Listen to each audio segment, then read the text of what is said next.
Day 3 cycling from Monterey, California to Los Angeles. We've got 110k to ride today instead of the ridiculous day that we did yesterday, so we're feeling very positive. Less climbing. Happy days. Very happy days. The sun is coming out as I speak and it feels great. Our destination today is Santa Ynez. Maybe Inez. Inez. Feel free to correct me in the comment section down below. We have a funny place that we're staying this evening, so stay tuned to see what that is. We're going to start today's video with a look at my bike setup.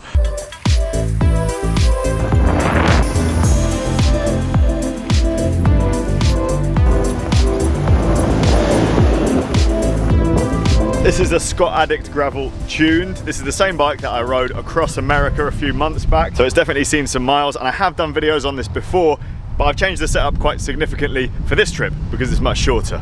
Not 3 months, unless you want to ride for 3 months. I have some things I need to do, I'm afraid. Oh, like work and stuff?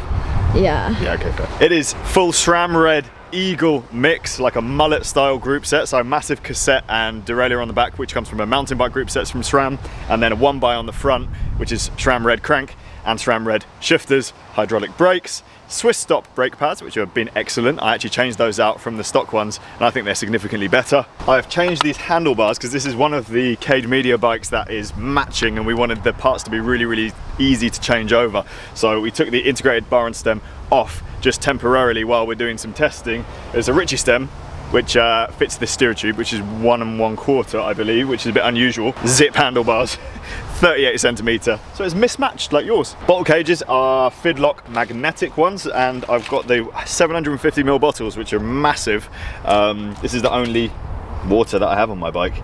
Obviously you can stuff extra in your pockets and things, but if you've got 750ml in both bottles, usually that's okay for the day, as long as there's some stops.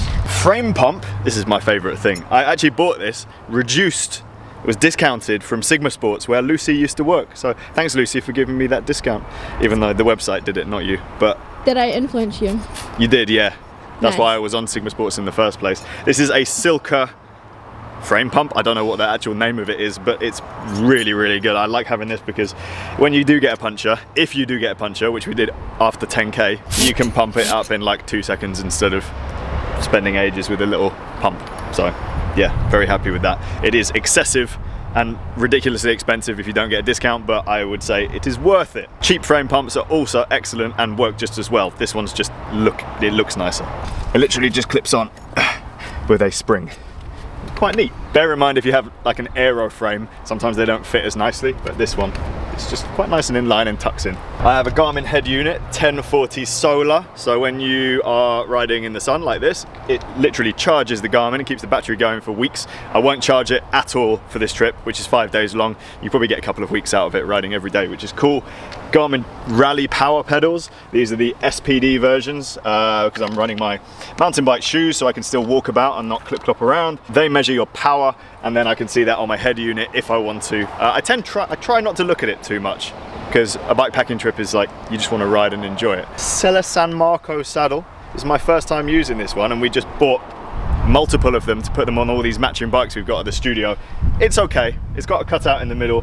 I'm not quite used to riding it yet. I prefer my other Selle Italia Boost saddle, but it is what it is. It works. Bags are almost all Tailfin, so I've got Tailfin rear rack, same as Lucy's, the carbon one. Panniers on the side. These are 20 litres of space each, and this one I've got my laptop and camera and stuff, so my editing equipment for these videos. On the other side I have the camera, a bunch of nutrition stuff. I've got loads of food with me, which I took from Sea Otter where we left. Clothes, shoes, in the top here, some stuff that I want to grab quickly. Got the new Tailfin top tube bag.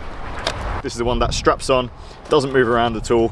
This version is the one with the little loop, so it has like a flap on the top, so you can access things quickly. For example, gels, nice stack of gel. I also put my really blue cap in there as well. Quick access from Get to Cafe. You can get one with a zip down the middle. I just thought I'd try this one because I used the zip one last time. See what it was like.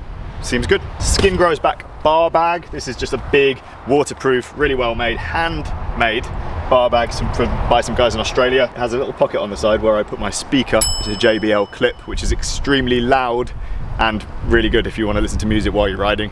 Can you hear my speaker? Yeah. Yeah. Yeah. It's good. It's really loud, even when we're not like riding next to each other. The sound really travels, especially with the tailwind. There you go. I have a question. So this is my first time bikepacking. Is there anything luxurious or like a luxury that you take when you ride? Well, or definitely speaker. Electric shaver.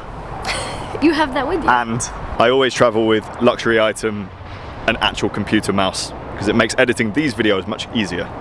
But you can if you have loads of bags on the back. Like, this is so much more space than you need for a normal bike tour. So if you were doing this and you weren't producing YouTube video, you get away with a lot less stuff. If you can get rid of the bags on the sides of the bike, then it ends up being a lot faster because it's not just acting like a big sail. So always, I would say, try and keep your bags in line for the best experience. It's not the end of the world if you have to build them out, but start with those ones, which are, you know, seat pack, top tube bag, bar bag.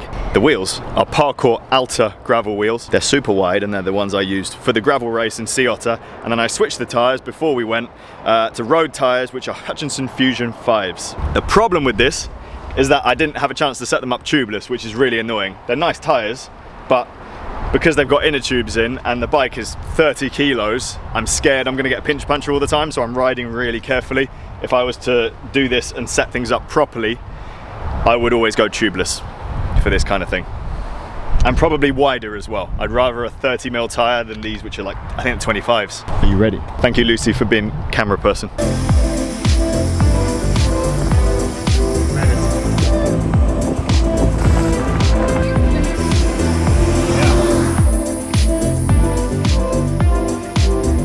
I think we've got lucky again, and we're riding into the middle of nowhere with a massive, massive tailwind. The rest of the ride today, we've done 50k, because I was talking about my bike for so long. We've got about 60k left, and hopefully we're going to be pushed all the way. There is a hill at the end. There's a hill at the end.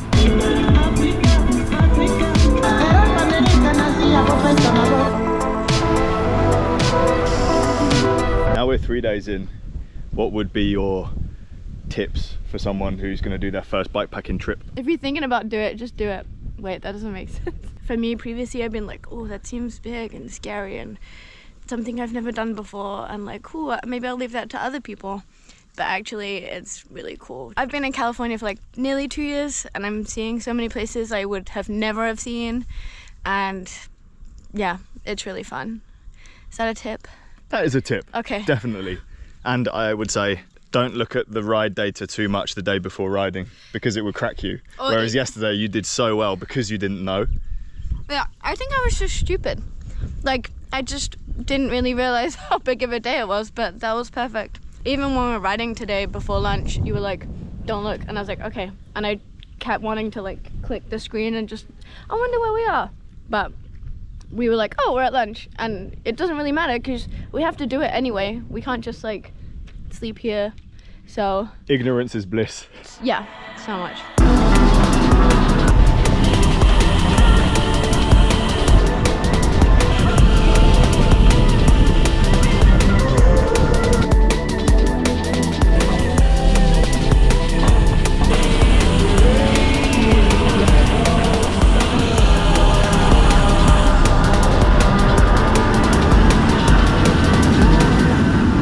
You ready for the surprise, guys?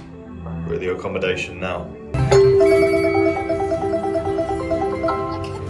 Should I cash out right now? Quit while you're ahead, that's what I say. I turned $5 into 17. That's insane. We should do it again. Yep, we are once again staying in a casino, which is bikepacking's best secret.